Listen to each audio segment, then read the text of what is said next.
Good morning, Annyeong Hasmikha. Thank you, Liz, for the invitation to come here today, and thank you all for coming. This is one of the biggest turn-ups I think we've had at an AKBC event, and it's indicative, I think, of the growing understanding of Korea and the opportunities that exist in our relationship.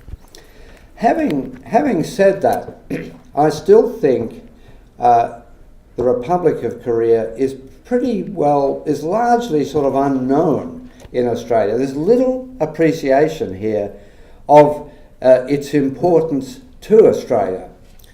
You know, the Korean War is the forgotten war.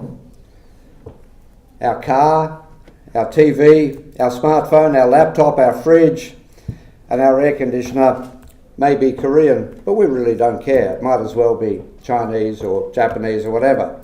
We're not really aware of the origin of this product.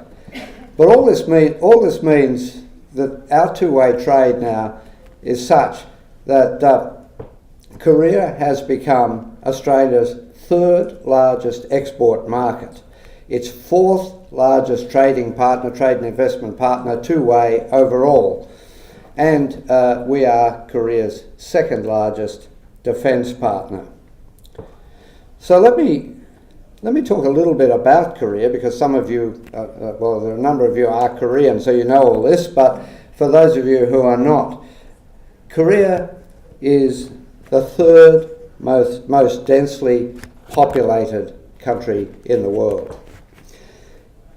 Korea, the land area of the Republic of Korea, when I talk about the Republic of Korea, that's South Korea, is only 2/3 the size of the state of Victoria. And it's 70% mountainous and contains now 51 million people. So it's very, very different from the conditions we have here in Australia. Until the sort of mid-1960s, it was extremely poor and very agricultural. And of course now it's highly urbanised. It has, for those of you who've been there, you'll know it has the fastest Wi-Fi in the world. It has a fabulous fast train network and highway system. In Seoul and other cities, one of the best subway systems you'll see anywhere. It has, and this is something I know it's important to Liz, it has the world's best women golfers. 40% of the world's top women golfers are Korean. And of course, aside from all those appliances that I mentioned before, Korea is a very big producer of computer chips, increasingly, as we've heard already today, of cosmetics globally, biopharmaceuticals, gaming, K-pop in music. Some of you will know all about that. And this is the modern Korea, the early industrialised Korea. A lot of basic industries, petrochemicals, steel manufacture, all those things, all of which totals up to Korea being now the 12th largest economy in the world, and a close partner of Australia in the G20 group of industrialised economies. In the 1960s to 1980s, Korea was very much at what we called then an Asian tiger economy with extraordinarily fast growth rates and a development of great pride in Korea's achievements. But it really has now got all the challenges of a fully developed economy. Its growth rate has slowed from around 8% a year to around 3% a year, very like Australia. But it is consistently growing, and continues to develop steadily at that 3% growth rate a year. It has, of course, I've talked about modern Korea, but Korea has something like 30,000 years of known history, and over that time has been invaded, according to some accounts, no less than about 900 times, through three major dynasties. What have I done here? I hope I've not caused some great problem there. Three major dynasties: the Koryo dynasty, the Shilla dynasty, and the Chosun Confucian dynasty. So there's an enormous lot of history that informs modern Korea, and for much of this history, Korea was a very isolated and largely closed society. possibly in some ways like North Korea is now. But of course, to go there now, there's no more cosmopolitan place in the world really than modern Korea. Australia and Korea are economies of comparable size. Korea now has a GDP of around, I think last year was about $1,530 billion, roughly comparable to Australia, and in purchasing power parity terms, it's often used nowadays, $2,026 billion. GDP per capita remains much higher in Australia, but has grown quite strongly in Korea. It's now over $30,000 per person. Australia's relationship with modern Korea really began over a century ago when Protestant missionaries set up mission schools and hospitals in the Paterson area, and nothing much happened between their arrival and the Korean War from 1950 to 1953. During the Korean War, 18,000 Australians served in the United Nations Command defending the Republic of Korea. 340 of those died and 1,300 were wounded. So that was a major landmark at that time, but again, our relationship trailed off a bit after that, but we've now had a diplomatic relationship for well over 50 years, and Australia has remained in the UN command for Korea ever since that time. Like Korea, we are an alliance partner of the United States and a close defence partner of Korea. Australia has done a lot to power Korea's economic development, largely through the provision of raw materials and agricultural items. Liz mentioned POSCO. POSCO, the Korean leading steel maker, one of the most advanced steel makers in the world.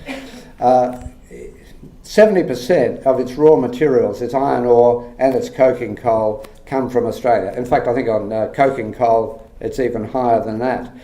POSCO has been a wonderful partner for Australia and a great supporter of the AKBC and the Korea-Australia Business Council. We've also been a major supplier of steaming coal, powering Korean power generation, and more recently of LNG. And small amounts of uranium, of course, also for nuclear power. But in agriculture, Australia has been a big supplier for a long time of wheat, other grains, meat, and increasingly now meat and fresh food. The beef trade, Minister Dalidakis spoke about the growth in lamb. Lamb exports are growing off a very low base but growing very fast. Beef exports now, I think last year were something like $1.2 billion to Korea, just a major market for us. Increasingly, although it's in services trade where we see the big growth in Australian trade. And by that I mean things like tourism and education. We have around, somewhere I think, between 28 and 30,000 Korean students studying in Australian institutions. That's worth at least $750 million per year for Australia. And Korean tourism to Australia has grown very strongly, and I think last year was over 300,000. So I don't have a current figure for Australian tourism to Korea. It's significantly less, but also growing quite strongly. And those who travel to Korea for the first time usually come back deeply impressed by the country. I mentioned before the imports we have, obviously motor vehicles, machinery, consumer durables, electronics, of course, but ships, oil and gas platforms, which are the big new Prelude offshore LNG facility off northwest Australia, was built by Samsung Heavy Industries, as was the Ichthys platform now just recently arrived in Darwin, powering two of our new major LNG production facilities, all made in Korea. But what some of you probably don't realise, that when you fill up your car at a petrol station, that probably much of that gas is coming from Korea. As Australian refinery capacity has declined, a great deal of our refined petroleum products now are refined in Singapore and also Republic of Korea. So Korea has become a major supplier of petroleum.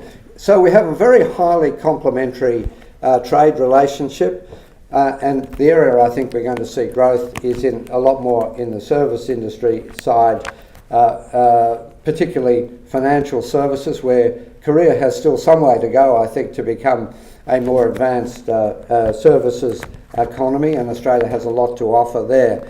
But also I think in professional services, things like legal services, architecture and other professional service areas. In 2014, as Minister Dalidakis noted, we concluded a free trade agreement between Australia and the Republic of Korea. That has been very, very successful, and we've seen a growth in things like Australian wine exports, fresh food exports, table grapes, cherries, other products, and seeing more Korean products coming into the Australian market as a result too, fresh food products as well. I think perhaps I might leave it there because I know we're running short of time, but I'd be very happy in the course of the day when we have a panel discussion to talk about that. Some of you who will have been following international events over the last week will have questions about what's happening on the Korean Peninsula in the wake of President Trump's meeting with Kim Jong-un. I'm happy to talk about that as well. But I think our focus today will naturally be on where the opportunities lie for Australia with the Republic of Korea. I'm not going to make any predictions about when North Korea might open up and present a similar set of opportunities for us, although let's hope we're headed down that path. Thank you very much for your time this morning.